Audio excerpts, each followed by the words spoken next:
शाळा जीर्ण आहेत। जीर्ण शाळांच्या संदर्भामध्ये अनेक वेळा प्रश्न देखील उपस्थित केले जातात।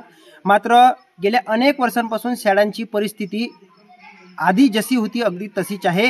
गोंदिया जिल्ह्यातील जो अतिदुर्गम भाग आहे, मंगेझरी जंगल परिसर असलेला अतिदुर्गम भाग आहे जो गोविंद टोला, येथील जी शाळा आहे 1 ते 4 पर्यंत इथं वर्ग असून एकूण 19 विद्यार्थीची पटसंख्या या ठिकाणी आहे। मात्र एकच वर्गखोली या विद्यार्थ्यांना बसायला असून ती वर्गखोली देखील जीर्ण झाली असून गावकऱ्यांनी स्वतःच्या सहभागातून या शाळेवर ताडपत्री टाकली आहे आणि त्याच्याच माध्यमातून या शाळेचा कारभार चालत आहे।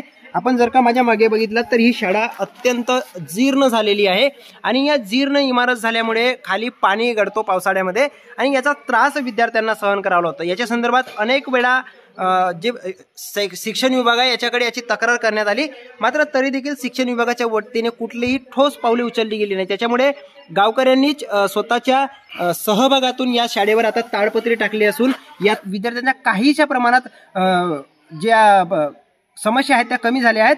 मात्र दरवर्षी पावसाळ्यामध्ये विद्यार्थ्यांना या जीर्ण इमारतींमुळे त्रास सहन करावा लागतो। त्याच्यामुळे लवकरात लवकर नवीन इमारत बांधून देण्यात यावी अशी मागणी गावकऱ्यांच्या वतीने केली जात आहे। देवेंद्र रहांगडाले, एबीपी माझा, गोंदिया। एबीपी माझा, उघडा डोळे बघा नीट।